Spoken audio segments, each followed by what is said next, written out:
Welcome, Internet, to the PixelPlay podcast, your weekly podcast where we get together to discuss all the news, rumors, and discussions going on in the video game world.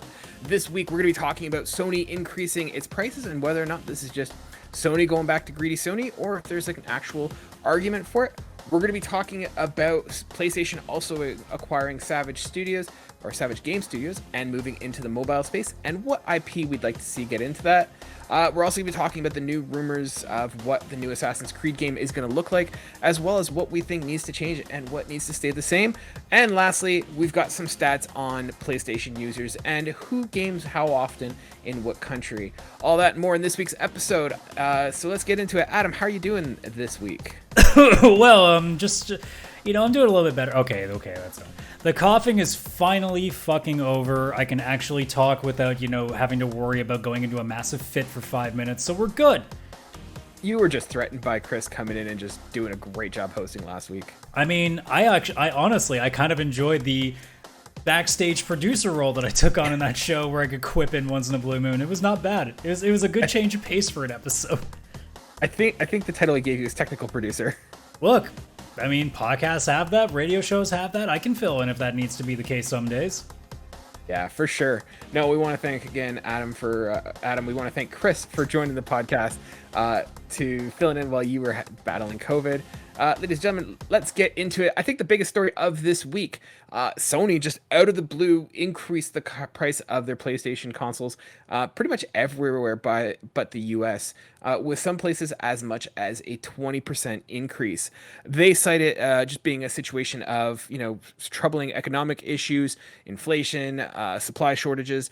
Adam, do you think that you buy this? I know we got a statement from Microsoft saying that they were not going to be increasing the price of their consoles, and neither is Nintendo. Is this just a case of Sony being greedy, or is there an argument for them to increase the price of their systems? I mean, based on the math that I have calculated in my head currently, no, it will not affect anything because Sony is just being greedy because that's what a company does. I think we're starting to see, unfortunately, and it pains me to say this, I think we're definitely at the point now that Sony is playing the PS3 game again, where they're getting a little too fat and comfy. Okay.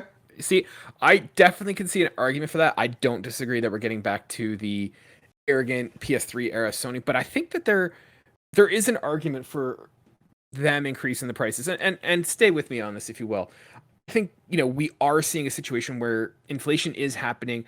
Price for material is going up. You got the problem with chip shortages, semiconductors, all that stuff. Shipping costs are getting more expensive.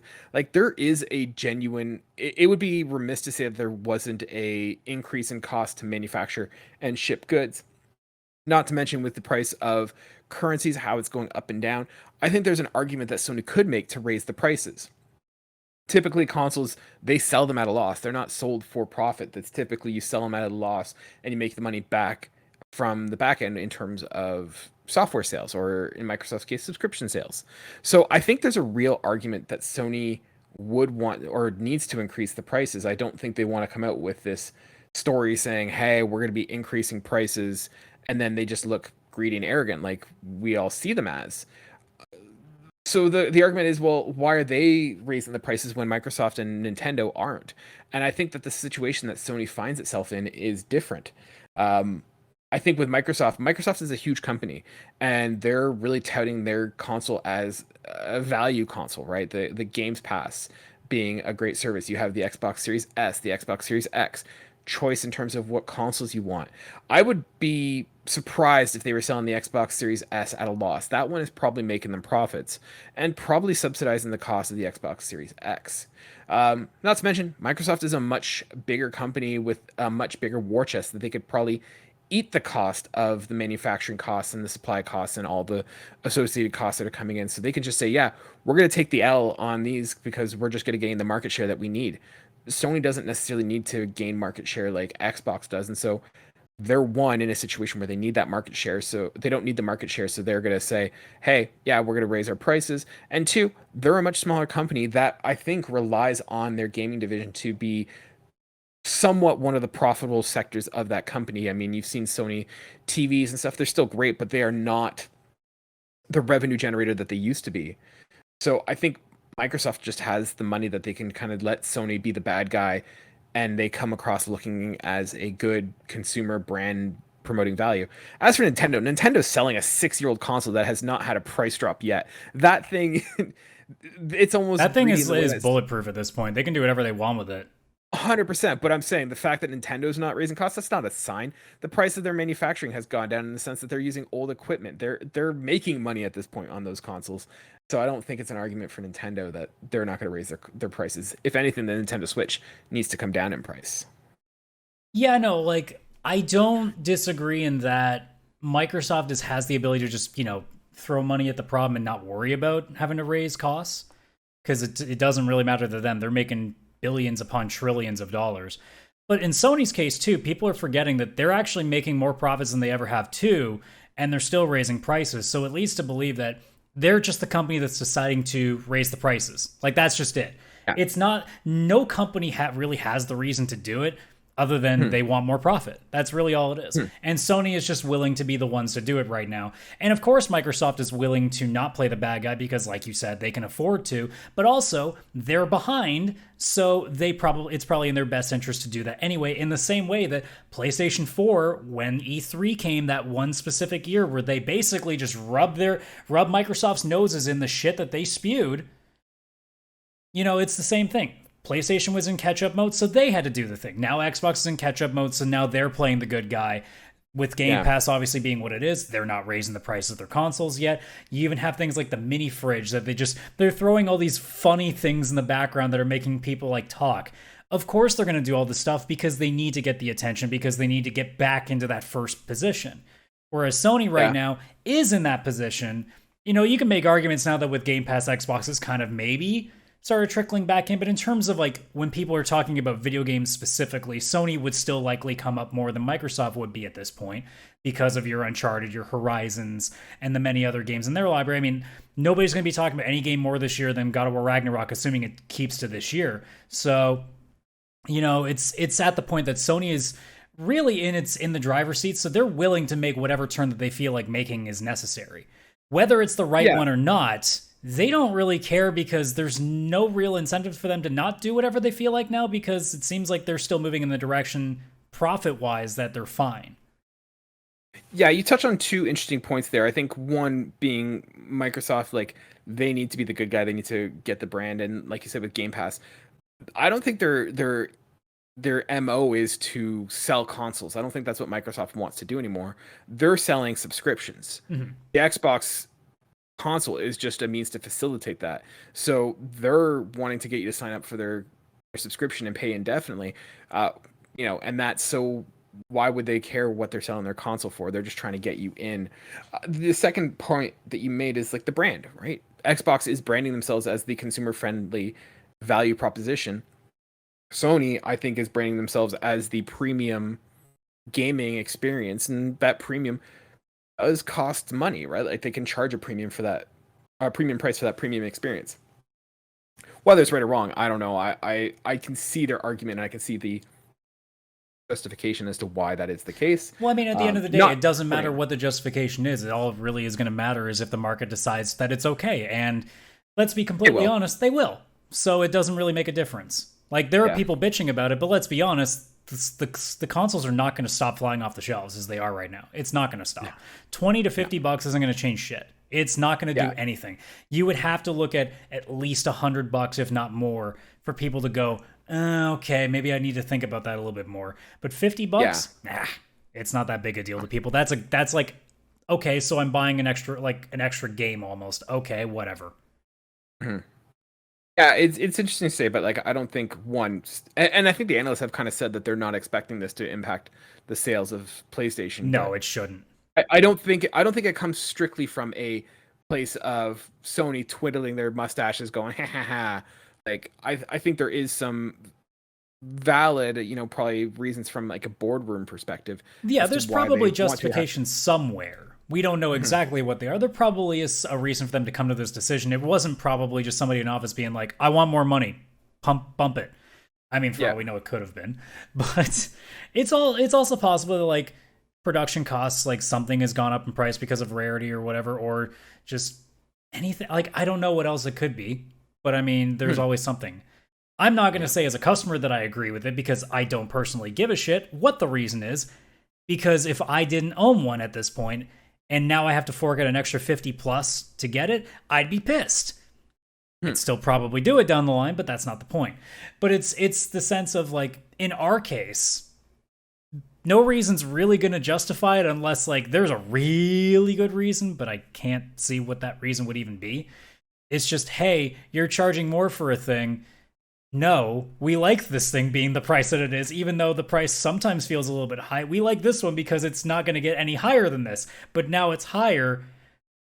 That's not cool. Like, that's basically our logic behind it. Yeah. Oh yeah, as a consumer, it definitely sucks, but I don't think it because I know there's some backlash immediately. People like just saying like, "Oh, Sony's back to its PS3 arrogant persona," or Sony's just being greedy. Like, I think there is justification in the economy that we're having. Um, yeah, I think it it's a still bit of sucks though. column A, a bit of column B. I think it's pretty obvious that they are a bit a bit fat, a bit fat and happy right now.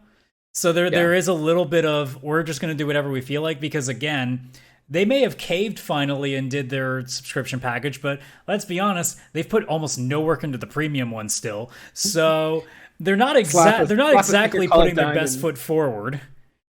slap a sticker on it, call it done, and send it out. Well, I mean, I'm not saying Check that mark. if we really wanted to, Cartridge and Quarters could do an episode every month about how the PlayStation Premium service still doesn't have anything in it. And I'm not saying I've thought about that every single time, but I mean, in Keep that general, in your back pocket. like Sony is at that point now where like they're doing enough things that it's keeping most of us like content, but they're not now overwhelming us the way that I definitely felt during the PS4 era that there was no reason for me to ever get an Xbox One. Yeah. Whereas now, especially having both consoles, I periodically move between them, you know? So it's not a sense anymore of, oh, this one is clearly the winner. Now I mean, both are doing good things right now. It's just a matter of which devil you like over the other at this point. Yeah, for sure. I totally agree with you on that. Speaking of Sony, they are spending all that money they're getting with the increase in consoles to buy more studios. They're coming out, I think it came out today, uh, that they just acquired Savage Game Studios. So this is the PlayStation blog, and I'm going to quote, has entered into an agreement to acquire Savage Game Studios, a hugely talented team of creatives with many years of experience making some of the most popular mobile games enjoyed by players around the world. They go on to just kind of talk a little bit more. And then they add our mobile gaming efforts will be similarly additive, providing more ways for people to engage with our content and striving to reach new audiences unfamiliar with PlayStation and our games. Savage Game Studios is joining a newly created PlayStation Studios mobile division, which will operate independently from our console development and focus on innovative, on-the-go experiences based on new and existing PlayStation IP. Um, yeah, and so they all go on to say that they're already working on a new unannounced AAA mobile live service action game. Too early to reveal more, but they're excited to do so when ready. Adam, I've got two parts here. What do you make of Sony kind of doubling down or investing in the mobile games area? Is this a smart move or is this wasted good money? You would be an idiot to not be investing in the mobile market. I personally don't have any stock in it because I have no interest in mobile gaming, at least Hmm. in terms of phone gaming. But you see the amount of money that that service generates, that industry has, you would be an idiot to not put any sort of any toe into that water. So it makes perfect sense that Sony's doing it. As a customer, I Okay. don't care because I know most mobile games are garbage, but as a business, that is the smartest thing they can be doing. And it's almost kind of weird that they haven't really gone too crazy into it yet. See, for me, I have an opposite opinion. Like, I get why they want to go into the mobile games area. The problem is the bar is so low and the expectations are so high in terms of like what people expect from it. And I'm not saying like they're expecting high quality games, but the problem is that a lot of people in the mobile like area expect free games. Like they're not gonna. You can't come in with a premium experience and say, "Hey, we're gonna charge you $20 to play this mobile game, or we're gonna charge you $10." The idea is free to play or a couple dollars at most. So it's like, are you really gonna have a customer base for high premium end games? Like the bar is pretty low in terms of what people expect and what they're expecting to pay. So I think Sony might struggle on that side in terms of getting people to join on board to what they're trying to do.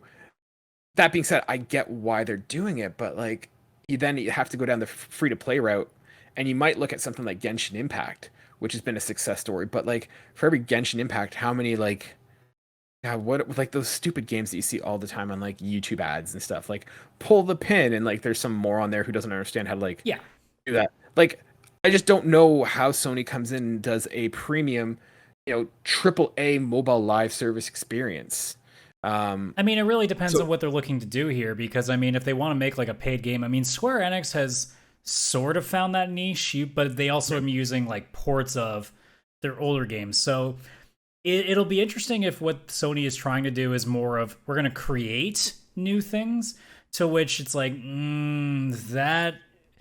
I mean, people will probably be interested in the first one just to see what it is, and if the quality's there, maybe it does change a little bit.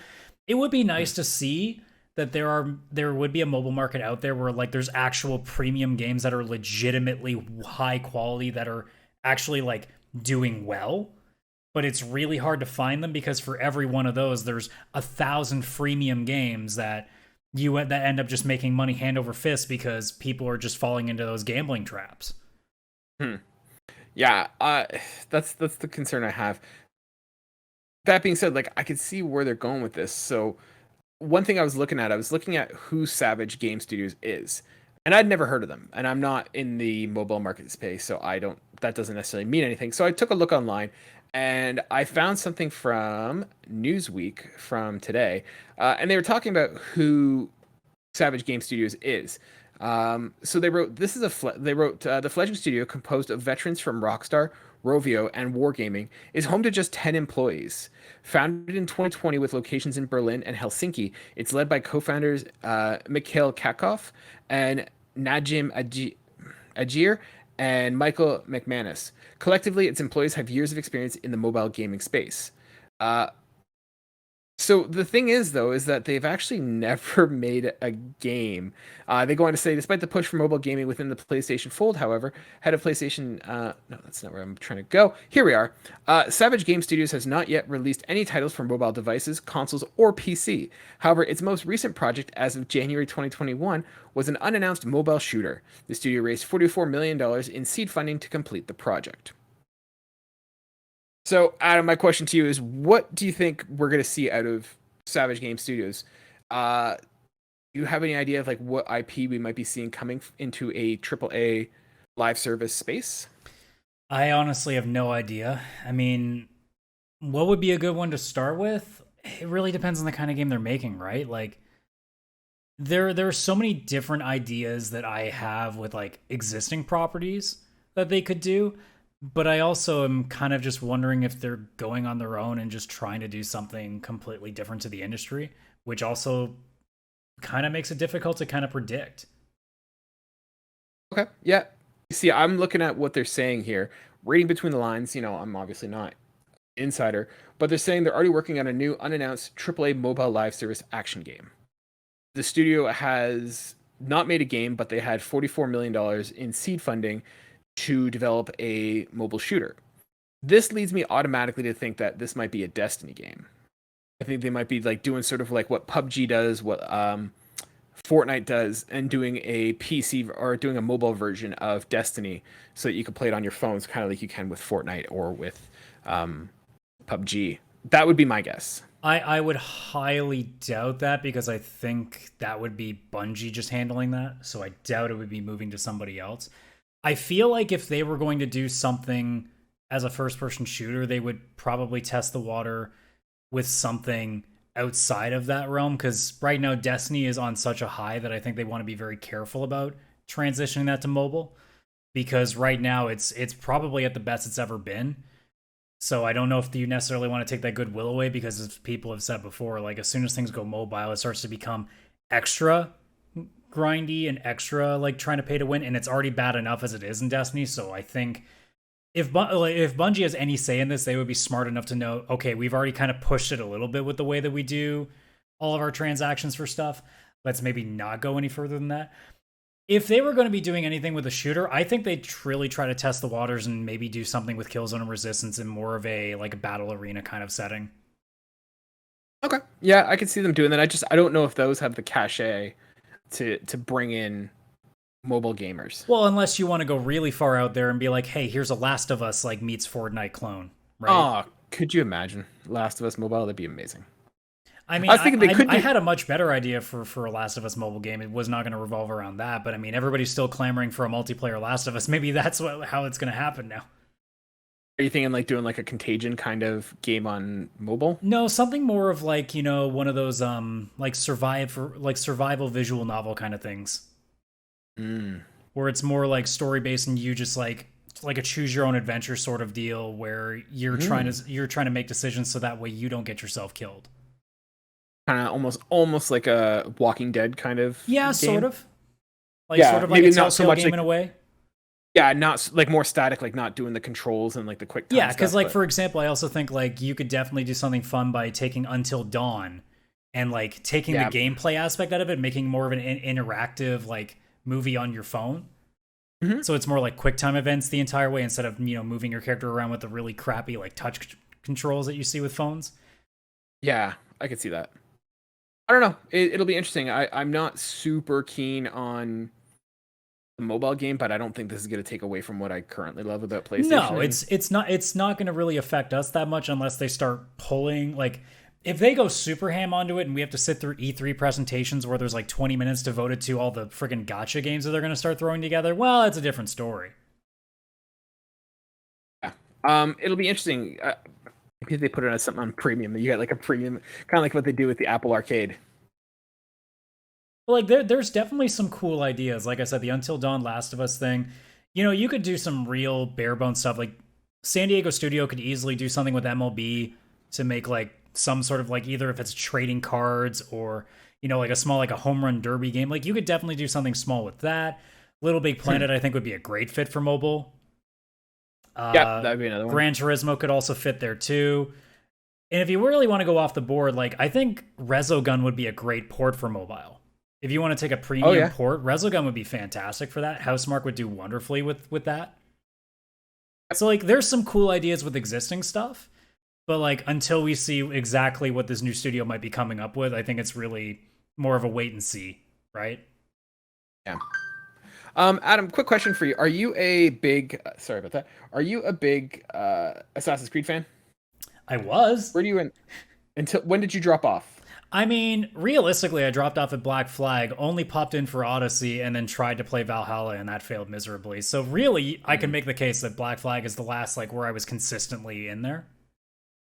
That's too bad. I thought for all the crap that Syndicate got, it was overblown. I've heard good things about Syndicate. It was never something I got around to because I think also Unity pissed away so much goodwill from me. So like I had. Oh, sorry, that's the one I'm thinking. Sorry, that's the one I'm thinking of. Is Unity? I was thinking of Unity, their French Revolution one. I like that one. I thought that one. Yeah, I heard a lot about that really put me off of it. Syndicate, though, I have heard a lot of good things about. See, Syndicate was, I think, where I fell off because I never actually finished Syndicate. Now that I think about it, yeah, I didn't finish Syndicate. I got bored with that because it started getting very repetitive. And I know that's something to say with the Assassin's Creed games. I felt that Unity got a bad rap in terms of how much hate it got. Obviously, those bugs were real, but like I never encountered them when I was playing on my playthrough. I enjoyed it. I liked the story. I liked the setting. I thought the controls and the gameplay was probably the best that Assassin's Creed ever had. So the reason why I ask is that we've got a rumor coming out about the next Assassin's Creed game. So I thought we could kind of go over some of the rumors. We could talk about what we think about this and what we think is valid or not, and just general thoughts on this. So first, the game is going to be called Assassin's Creed Mirage. It's going to be released in spring of 2023, between April and June. Does that sound right? Yeah, that makes sense. I'm just asking, you think that's timeline right? Yeah, that sounds about right. It's weird not to see Assassin's Creed come out in the fall, because that's usually what I associate it with. I mean, it's weird sometimes just hearing games that aren't released in like March or September these days. So yeah, April June is like a weird period for game releases. But, I mean, summer in general is a weird time for games, especially. I think it's getting prime. I think that's becoming a prime time. Everyone's got time to kill, vacation. I mean, we'll see next year because nothing came out this year, but yeah, that's true. The game is going to take place between 860 and 870 in Baghdad during the Anarchy of Samarra. I think I'm pronouncing that right. If not, don't come at me. We're going to be playing as Basim, one of the characters from Assassin's Creed Valhalla, in his youth as a thief until he arrived at the Hidden Ones, which later became the Assassins, whatever. Multiple cities to explore, separated by desert and rivers like the kingdoms of Assassin's Creed 1. What do you think of the setting and like the Basim character and that time period? I obviously don't know anything about the anarchy in Samara, but like, does that kind of interest you? I mean, does it interest me? No, but also like we're at the point now that they've pretty much done everything that you could do, minus like Japan, really at this point. Yeah, which is what everybody wanted. Yeah, but now Ghost of Tsushima came out and be like, nah, we got this. I mean, they could also. I would also like maybe like like Victorian England. There you could do some. They did that. Did they? Syndicate. Or no, I'm sorry. I mean like no, I'm not thinking Victorian. I mean like medieval England. Sorry. Okay. But like like William the Conqueror like kind of area. Fair. Yep. But I mean, there's so many different ideas that you could have. Like, I don't necessarily think the setting at this point matters. It's more I think people just want the game to be not what it's been for the last little while, where it's felt like more of a grind than anything else. Well, you're going to like the next part. So the game will return to basics with strong inspiration from the first Assassin's Creed. Several RPG elements will be removed. No more dialogue choices, no gender choice, no more leveling systems. And the gameplay would be slightly different from that of Valhalla, less raw and with new animations. The Eagle Vision is back, but so is the drone bird. And Bass will be able to use the string dagger to eliminate his opponents. I love it. The fact that they're going back to Assassin's Creed Origins, I feel not Origins the game, but like where Assassin's Creed came from, is awesome. I loved that series doing that stealth kind of assassination thing, like having a target going after. It doesn't need to be here's a bunch of enemies, go out and kill them. The idea of Assassin's Creed was like sort of a stealth game. It's not true stealth to the 100%, but like get to your target, eliminate, and get out. Like almost like a Sam Fisher kind of Splinter Cell thing, and getting rid of like those RPG elements where it's like, do you want to be a brawler? Do you want to like get your numbers higher, change your armor? Like I don't want that. Like maybe give me some tools as I go throughout the game, but I just want to like, here's your tools. Here's what we're giving you. Go out and get your target. Yeah, I think it's a bit of a catch-22 though, because I don't know how many people remember the original Assassin's Creed. That game was really fucking dull, in my opinion. Oh yeah. Like they really that was an early draft. They definitely needed to fix a lot. Now obviously Assassin's Creed 2, Brotherhood and Revelations, I think was the last one. Like they definitely improved it, and then obviously Black Flag is, in my opinion, when it was at its best at that format. Yep. So there's definitely the groundwork laid. It's just a matter of can they take now what they've done with the modern games in terms of the fluidity of the movement, the combat was obviously better. Can they now take the original format and adapt what they've improved on in the modern games? The only worry that I have is, do they keep with what they've been doing in having these astronomically, like, pointlessly large maps where it's just so much dead space? Because it's not to say, like, people pretend that, like, oh, there's so much bigger than the original games. Yeah, like, but it's not saying that the other ones were small. They were still very big maps. Just not big to the point that you needed, like, 10,000 fast travel points in order to navigate the damn thing.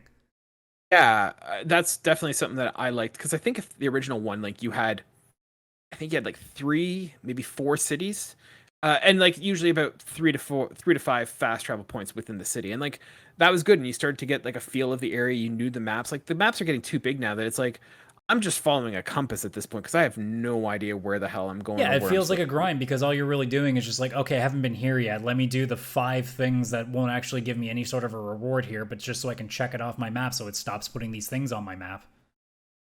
For sure. Next stuff they talk about here, they said there will be visions of Loki for how Loki manifested into Batham's body and consumed him, which... I don't even know what you're talking about. So... spoilers for, like, I don't know, Valhalla, whatever. It's been a couple years. You have it. So essentially, like, in that situation, I think there was something about, and I kind of dropped off on that, but like your brother at one point thought that he was like he was like Odin or Thor or one of the gods from the Norse mythology. And then I guess Loki, the god manifested into Bastion's body. And this is the garbage. This is what I hate about Assassin's Creed the most. And I love Assassin's Creed. I am so sick and tired of all this precursor, this like gods and like end of the world. And it's like, I think at one point this was tied into like the 2022 mind calendar end of the world. Like, it's all stupid. Like, and it this almost all feels needs better to if they go. just focus on the fucking time period they're in and not worrying about this like present day Apple Well, of yeah. Eden stuff. That's going nowhere. It's going nowhere. Like, we've been through how many games and we've gotten nowhere with this conflict. And they can't go anywhere with this conflict because that's what the crux of the game is based off of. However, if they just said, "Hey guys, we're going to be rebooting the game. We're getting rid of all this like Abstergo crap. We're getting rid of all this, end of the world, like the whatever the heck they're called, Children of Eden, I think they're called. I don't remember because I don't care. Nobody cares. I think Nobody you is could interested get in by story. with the present day stuff if you took away the friggin' space crap, right? Like, if you could just say it's just like if you want to have like these minor things back in the present day where it's just like an archaeologist or a historian or a curator just trying to understand the story of something throughout history and like discovering clues about how like the actual events of this time period were. Like, they can take like events in history and say, oh, no, it wasn't actually this person did this instead and it was a Templar thing. Like, they could do stuff like that to relay it to the present day, but they end up turning it into this like the gods that have always been watching over us, and there's this like space universal thing where the black hole is going to open up in the center of the earth and the planet's going to just collapse on itself if we don't find the 7 pieces of the like. It gets so And they're goddamn sending messages confusing. to us that, yeah, like, I have no idea what the hell's going on there. And you know what? It doesn't need to be that way. Here's what you do, Ubisoft. You set up a narrative. Hey, throughout history, there's been this conflict between this organization that wants to seek to control and establish order, known as the Templars, and they're gonna they want to get rid of free will. And you have this group called the Assassins, and this group has constantly been at war with each other. And what you do is you just find interesting time periods and you relay how those events go on with this endless kind of spy versus spy-esque conflict. Even Boom, at first with you're the done. Abstergo stuff in the original game, because it didn't get into the space crap yet, it was fine. It was more just like, hey, we're just trying to find like, I don't know, like some buried treasures, like it was like National Treasure or something. And it's just like they're just using like the knowledge of their ancestors to be able to just get the one up on the other. Like, that's all it seemed to be. And then all of a sudden, as soon as the gods came into play, it just got so goddamn weird.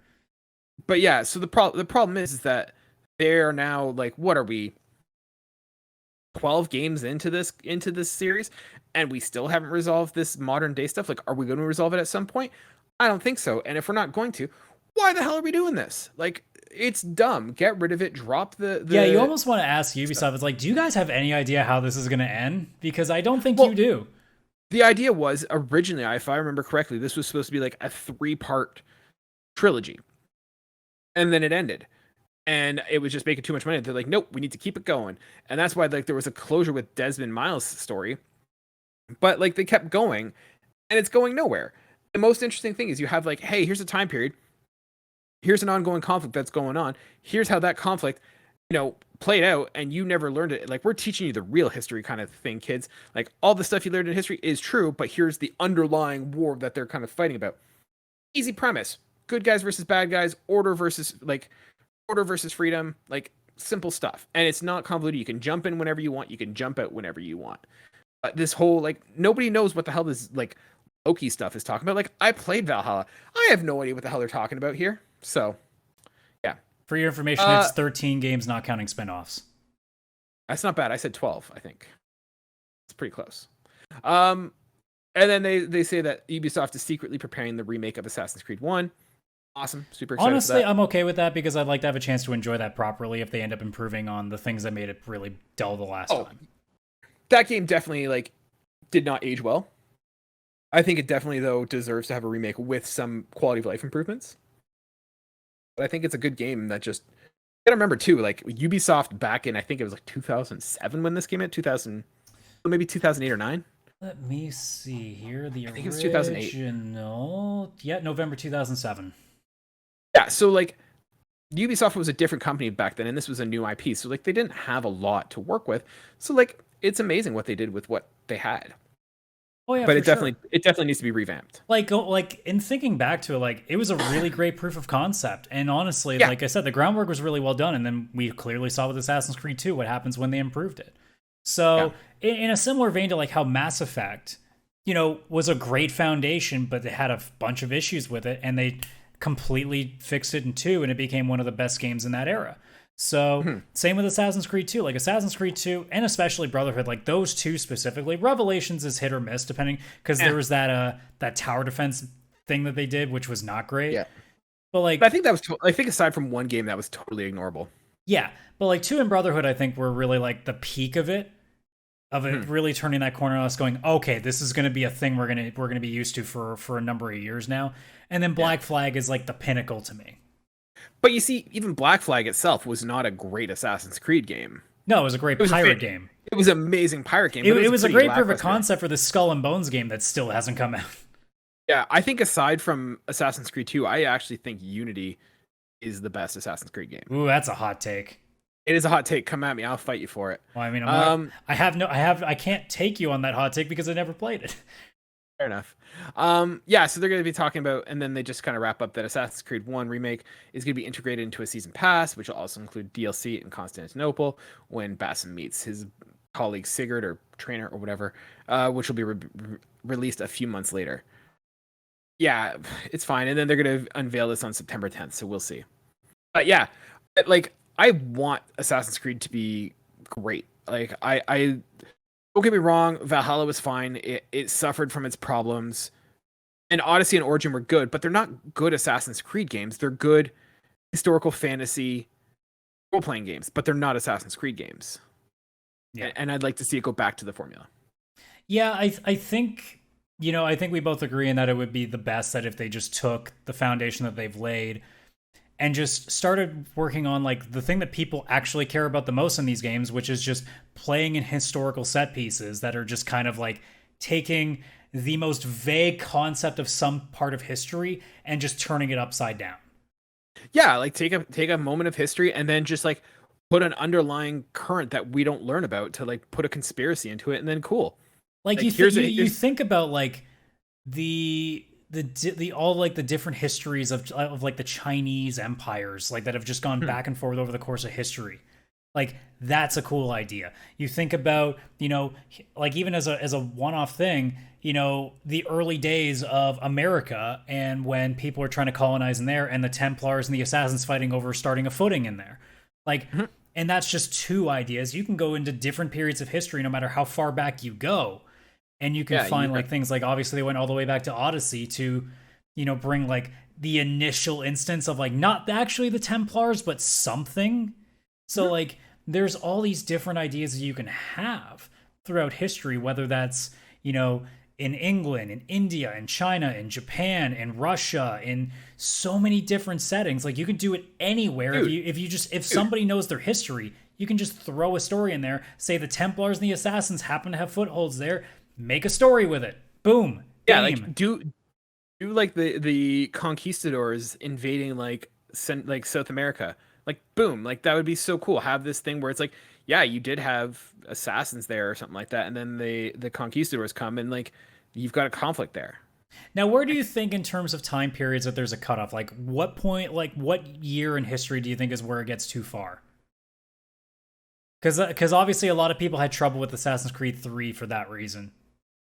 See, I don't think Assassin's Creed 3 is a bad point either. Like that one is one where you can definitely have it. I think it's when you get into where guns become hugely prolific, that's where it becomes an issue.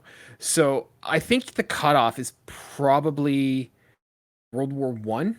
I think you could probably go like as far, like once you get into the late 1800s when like the Wild West and like revolvers and rifles are becoming a big deal. I think that's when you could probably say, okay, that might be the point. Yeah, I think it's when For sure, World War One would be the guarantee. I think like Wild West is that rough spot where you can kind of deliberate it. Well, it's also once again how you build it. Like I think if you did the Wild West with the idea that the like Aboriginals and like the indigenous people there are the assassins against these cowboys coming in who have revolvers and stuff, and that then brings a new element of stealth, and that like, yeah, you can't go toe to toe with them because they have guns. um I think you can't get into a point where both sides are equally armed with like firearms and Yeah, can just shoot each other. I think the argument you run into though in that case is just like anybody would just play that game for 5 minutes and go, why can't I just pick up the gun? That would be so much easier. Yeah, but like there's a difference if you have a gun that's like scarcity. So like I think of something like World War One, like guns were not super like they had like big guns and stuff, but they were a lot of it still a lot of the trench warfare was still just bludgeoning people with like clubs and shovels. Yeah, realistically though, you want to kind of stick to a time where like hand-to-hand combat is the commonality. Yeah. So I think like as soon as you get like past like the 1880s, especially, I think is where you start running into that. But there's a lot more guns around at this point, so Yeah. Yeah, I think you're kind of selling it to me that I think probably around the 1800s. Because you could look at say like the war for Mexican independence in the 1800s could be like a pretty interesting thing, and it's not too deep in. So like there are certain things like again I'm not too big on history, so there's only so much that I know personally, but like there's such a wealth of knowledge that we have, and Assassin's Creed is not exactly meant to be like true history. It's meant to just be more of like set piecing. But it's a real shame that like they have to sort of ruin it with this weird extra story that they've concocted for it.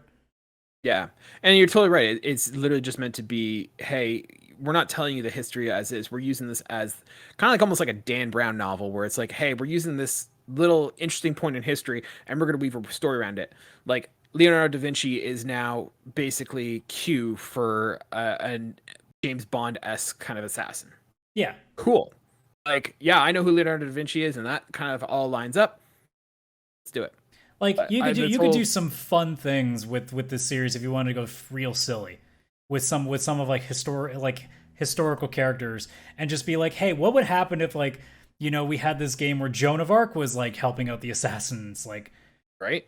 like you could just do fun stuff with this instead of worrying too much about like, oh, we got to make this story like super deep and complex. It's like, no, sometimes it's nice to just be stupid. I mean, why do you think Fast and the Furious is such a popular friggin' movie series? You think it's because of that deep storytelling they do? And the other thing too is that like it gets to the point, like they're getting to the point here where they're getting so convoluted in the lore of this and this conflict that people are starting to check out. Like I didn't play the DLC for Odyssey and Valhalla, and I'm starting to feel like I'm being left out in terms of following along. And I have played every single Assassin's Creed game that they've released, right? Whereas like you're gonna start losing people for the lore, and it's gonna literally just be, am I interested in this time period, and do I care that I don't understand the story? No, great. But if I do, then I'm out. So, but if you just brought it down to a simple, assassins are for free will, Templars are for like stability. Okay, cool. I can jump into any starting point, and I know where everyone lies in terms of their motivations. How does that play out in this area? And that's kind of what would make it simple and like bring it back. Yeah. Let it go. Let it go. Ubisoft. Nobody cares about your stupid. Yeah, the meta unfortunate part is that that's what we're going to be dealing with until that series finally dies. It's real slow death. Yeah, you can go join Sam Fisher and Splinter Cell never getting a re-release and getting killed. And Maybe you get a mobile game someday again. ugh, don't do that to me. I mean, you're going to get a VR game, but not anymore. No, apparently I'm not. Adam, I thought you actually brought this interesting article up. Rounding out the show, we're going to start with Trophy Stumpers, but Adam brought this interesting little story out from, I think it wasn't GDC, was it? It doesn't matter. Sony basically just released some of its stats regarding game habits that people have across the world, and we thought it would be pretty relevant for Trophy Stumpers. So, Adam, they go on to say that apparently U.S. players play the most titles a year on an average of 10.7 games, but having the lowest percentage of trophies achieved. Meanwhile, Japanese players play the least amount of games with just 5.9 titles on average per year, but earning the most trophies per game. And then rounding it out, Asia and the EU have the highest percentage of platinum trophies unlocked. Americans are more so what they deduce is that Americans are more likely to pick up and drop games, whereas Japanese players are more likely to stick to a few games and play a lot. Japanese gamers will play games for almost 2.5 times longer than American gamers will, and they finish by saying Japan and the EU gamers are more likely to buy disc-only versions of full games, whereas US and Asia are more likely to be digital-only compared to others. Adam, anything that kind of stands out that surprises you? Any sort of insights you might have for these reasons? I mean, in all honesty, it's actually the most sensible thing I've seen. Like when I saw that stat, I laughed. I'm like, that is so obviously true because we here in North America cycle through stuff so goddamn fast that it's surprising that we even have platinum trophies to begin with. We have just like the small population, aka our Jin and Chris's, who actually play games and you know collect trophies and actually try to platinum games. Because like it's not surprising at all that Japan would be the best at that because like Japan doesn't have time. So they buy a couple of games and then when they have like their 2 hours after work before they go to bed, they play that game and that's all they have time for, so they stick with it. Whereas Once here, again, funny enough, we're gonna add on that real quick. They actually say that Japanese gamers play the most play 2.5 times more than American gamers do. because it's literally the only like they don't go out. Like there's a thing with Japan that like so many like men especially, but I imagine this is not that much different for women too. If they're in the workforce, especially in the office departments, you don't really have the chance to have much of a life. So a lot of people just end up living alone, and that's all you do is you just end up playing games. So I think the government of Japan actually just came out and encouraged young people to go out and drink more because it's impacting the economy and like bars and restaurants because less people are going out to eat yes, or drink. like the amount of things that Japan has tried to do when like you know they could really fix the problem by adjusting their goddamn work ethic, but apparently that's never going to happen. So. But yeah. it makes perfect sense. Like, okay, maybe I was wrong about them playing not playing the most games. They definitely get the chance to spend the most time because it's literally the only thing they do. They don't have like 1,000 other things to do where, you know, there's all these distractions outside. I mean, there are all the distractions outside. They just don't want to go and see them because we are making a lot of generalizations here. It's such a complex thing, but like the reality is so many people in the workforce in Japan have no goddamn mental fortitude to go do anything. They're so fucking exhausted. So they just go home. Yeah. I think what's interesting, what I take out of here, being that like Japanese and EU gamers are more likely to buy disc-only version of games compared to like the US and Asia who buy more digital games. And I think it kind of feeds into that idea that, you know, like US players play like 10.7 games on average, whereas Japan only plays 5.9. And I wonder if it's like a thing where like the EU like they get more like they do more platinum trophies. Japan like plays fewer games but gets more trophies. Like I wonder if it's how culturally people view video games. Like if like the EU and Japan see it as something that's like worth collecting, it's worth investing, it's worth not investing in terms like from a money perspective, but like it's something that like you take pride in, almost kind of like a book or something where it's like you value it, whereas in the US and like North America in general, we see it as more something as just a consumable, as something you just consume and you just move on with, whereas other parts of the world they might see it as something that is you invest in it and something that you spend time with and enjoy and like it's not just a quick one and done. Or is it just a matter that like, no, it can't be like I was gonna say, is it bandwidth issues? But like Japan, I'm surprised that Japan doesn't do more digital games, considering like space is a premium there that like they wouldn't collect games. I don't know. They still have a very vibrant market system, so like stores and all the extra releases where you see like they'll have all the cosplay stuff, and when you go to a store, there's all the people like dressed up for big like release nights and. They'll still have the massive lineups. They still have all the merch. So physical is still a pretty big deal in Japan, so that's not surprising. I think when it comes just to like North America specifically in terms of not finishing a lot of games or not platinuming games, I think it's literally the way that our marketing system works here, where there's something new every fucking 15 minutes. There's always something else that needs to take your direction away. It's amazing that games like Fortnite are able to keep its audience, but that's also in the same guise because they constantly keep throwing more in. How like you look at the amount of stuff in that game, like the amount of licenses that have been in there. If you go to some like if somebody there's because you know there are people that do because they spent thousands of dollars in this game, that they have every fucking costume possible in that game. And you look at how many different licenses, Star Wars, Marvel, Dragon Ball Z is a new thing that's coming in now. And like all these others that I don't even know about that have existed. But that's how they're keeping people in there, by just constantly throwing new things in there so they don't look away. In the same vein of how it's so easy for so many games to get lost in the shuffle now because there's so much stuff. And because of the way our system is, where we have 1,000 sites and 1,000 YouTube channels and 1,000 friggin' outlets everywhere that are telling us about what the next big thing is, and about how this gem is out there, and how this indie is becoming the big belle of the ball in the indie sphere. Every day there is something else that we're directing the viewer's attention to. So it's so easy for people to see the shiny new object and completely forget what they were doing at this point, and that game sits on their digital or physical shelf for the next 6 months until they realize it's there. Dude, I'm looking right now at like all the licenses that have gone into Fortnite. It's massive.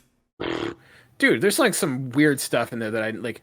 They've got like Marvel and stuff. They've got Star Wars, like you mentioned, but then they've got like video game characters like Jill Valentine. You got Ezio. You've got Chun-Li. Then you got like Ghostbusters, Tron. You have The Walking Dead. You have John Wick. Hell, you have Paul Atreides from Dune in there. You have Mike Lowry from Bad Boys in there. Like, I think I think LeBron James might be in there now. Like, maybe. It's just everything. Yeah, NFL's in there. Like, yeah, it's crazy. Anyways, like, it has nothing to do with how good the game is. It's because it's just that constant marketing machine. It's also, it's a popular thing, so you want to get your IP on there in front of the kids. Well, yeah, but even in general, like, the reason that it's staying is because, well, also Epic has so much goddamn money, they just keep throwing it at things to keep it fresh. But like, it's because that there's no dead points in that game anymore. Like, if you're into that game, it's hard to get out unless you just finally have had enough with the way the game is.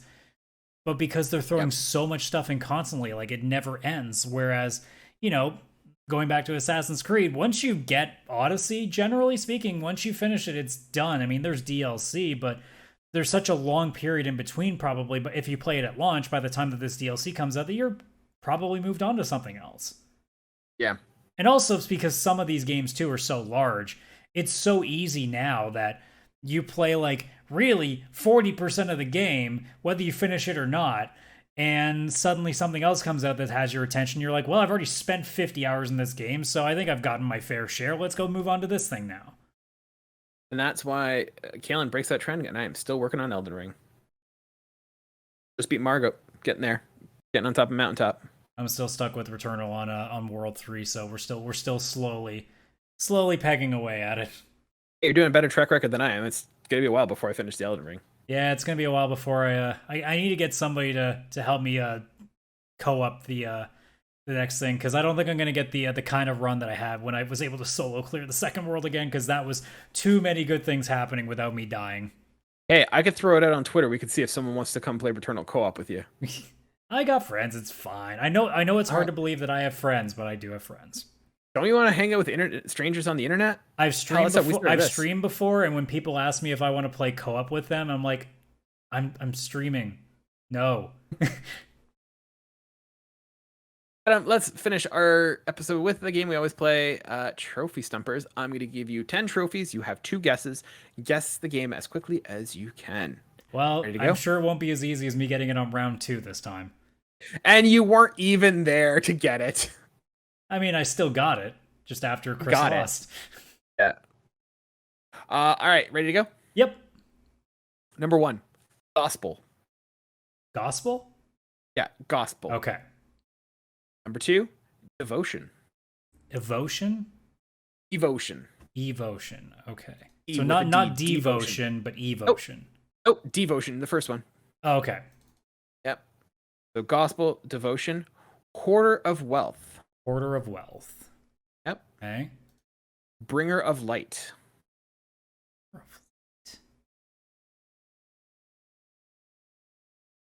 Leader of the crusade. Oh boy. Do I want to take a guess here? No, I'm gonna keep letting this go. I'm not confident of anything right now to even waste one of these two. We'll do speak no evil. Oh god. I'm having the sense that you're gonna throw a curveball at me and like make it an Assassin's Creed game, but here's the problem: there's 13 to choose from. I've got work to do to narrow this shit down if that's the case.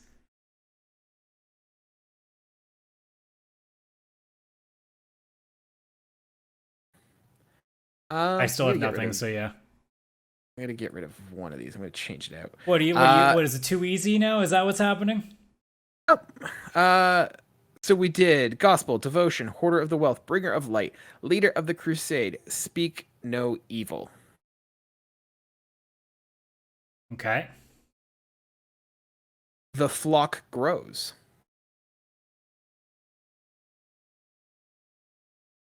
I haven't played this yet, but because it's really popular right now, I'm starting to wonder if it's it. Is it Cult of the Lamb? It is Cult of the Lamb. Yes! Well done. Dude, it's funny because I was... It's funny because, like, the only reason I came up with it, well, A, because it's so friggin' popular, but I have so many people playing it right now, so it's so in my mind right now. I can't wait to play it. So the rest of the trophies I had, and here's the interesting thing that I was doing. So the rest of it was the flock grows, death to non-believers, first follower, and preacher of truth. So I'm gonna read the trophy two ways to you. I'm gonna read it the way I read it, or I'm gonna read it the other way, and then I'm gonna read it the way I read it. And it sounds like two very different games. Okay? So here's the way I initially did it: preacher of truth, first follower, death to non-believers, the flock grows, speak no evil, leader of the crusade, bringer of light, hoarder of wealth, devotion, and gospel. It sounds immediately like an evil game, right? Like, yeah. Whereas if I read it the other way, it almost sounds like you're playing like VeggieTales, the game. So let me reverse it: gospel, devotion, hoarder of wealth, bringer of light, leader of the crusade, speak no evil, the flock grows. The first 7, it sounds like you're playing some sort of like religious game. It's only at the end where you're like, death to non-believers. I'm glad that you gave me the flock one though, because my god, I was gonna waste both of my guesses on Assassin's Creed games at this point. Yeah, the flock grows. The ones that were supposed to be sort of the, I always try and throw 1 or 2 hints in there for you, or like a couple gimmies, and the flock grows and death to non-believers were the 2 gimmies. I was reading through it and I'm like, man, this is pretty obvious. It's a cult game. But if I go the other way, totally sounds like a different game. Right? Right? So, yeah, I know. I'm super excited. It's definitely a game that I want to play. I'm surprised the Game Pass didn't get this one, but that's when we heard the story that apparently Sony paid them to not put it on there. So, exactly. So, all right, Adam, that's a show for us. Ladies and gentlemen, if you've been sticking with us and listening to the episode, thank you so much. We greatly appreciate having you. We would really appreciate it more if you would actually share this episode with your friends and family, posting it wherever you post social media, liking it, subscribing, all that fun jazz all your podcasters are asking you to do. It helps us out, and we greatly appreciate it. If you'd like to be part of the show, feel free to reach out to us on our socials, PixelPlaycast at Twitter and Instagram. We also have a Discord where we'd love to have you join and talk with our other fans who join us every week to share news, stories, thoughts, opinions, and all what they're doing in terms of gaming. Or you could even email your own suggestions for Trophy Stumpers by emailing us at pixelplaypodcast@gmail.com. Thank you so much for joining us. Thank you, Adam, for helping me co-host this. And we will see you guys next week. Bye for now.